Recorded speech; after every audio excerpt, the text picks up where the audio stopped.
संभल का विकास दुबे गिरफ्तार, दिल्ली में छापेमारी, पत्थर फेंकने वाली आंटी भी बुर्के में गिरफ्तार। संभल में हुई सफाई, सड़कों पे न पत्थरबाज न दंगाई, चौकी बन के तैयार, सलीम की हेकड़ी बाहर आई। डीएसपी के पैर पे मारी थी गोली, पूछताछ में खोला हर राज, इलाज ऐसा हुआ कि संभल भी कांप गया। संभल की ये तस्वीर आपके सामने। पहली तस्वीर डीएसपी अनुज चौधरी की है जब वो बैठे हैं, पैर में चोट लगी है। दूसरी तस्वीर सलीम की है, ये वही सलीम है जिसने डीएसपी के पैर में गोली मारी थी। सलीम की गिरफ्तारी दिल्ली से हुई। दिल्ली से अब तक कई गिरफ्तारियां हो चुकी हैं। संभल का शख्स दिल्ली के बाटला हाउस में छिपा है। जिन पत्थरबाजों को गिरफ्तार किया गया उसमें सलीम का नाम बेहद खास है। पुलिस टीम पे हमला, स्टाइल एकदम दंगाइयों वाला, काम पत्थर चलाना, पहचान गोली मार के भाग जाना।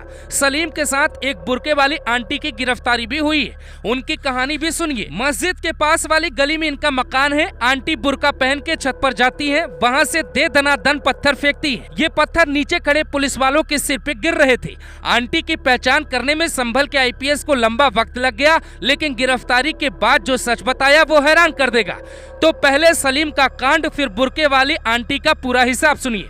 सलीम संभल के सांसद जियाउर रहमान को अपना नेता मानता था। सर्वे वाले दिन इसने एक नेता के कहने पे प्रशासन पे अटैक बोल दिया। उसके बाद ये संभल से निकलकर दिल्ली छिपने आया। बाटला हाउस से एक गिरफ्तारी हुई, लेकिन सलीम पुलिस की पकड़ से बाहर था। दिल्ली का सीलमपुर इलाका, दिल्ली में इस इलाके को संवेदनशील कहा जाता है। इस इलाके में यूपी के कई मुस्लिम परिवार रहते हैं। मुसलमानों की संख्या ज्यादा है। वहां केजरीवाल की सरकार भी है, तो छिपने छिपाने का पूरा इंतजाम भी है। पर डीएसपी अनुज चौधरी का इंतकाम बाकी था। हैरानी की बात यह है कि सीलमपुर के जिस मोहल्ले से उसकी गिरफ्तारी हुई, उसके पड़ोसियों को इस बात की जानकारी थी कि सलीम ने ही गोली चलाई थी और ये संभल घटना का पत्थरबाज भी है, लेकिन उसे छिपाया गया। पुलिस ने दिल्ली के सीलमपुर के साथ बाटला हाउस में सादी वर्दी में कई जवान तैनात किए। नतीजा सलीम सीलमपुर से गिरफ्तार हो गया। वो गिरफ्तारी के बाद एकदम सीधा बन रहा था। शायद पुलिस ने उसे कुछ देर के लिए उल्टा किया हो। सलीम हो या बुर्के वाली आंटी, हर किसी की कहानी एक जैसी क्यों है?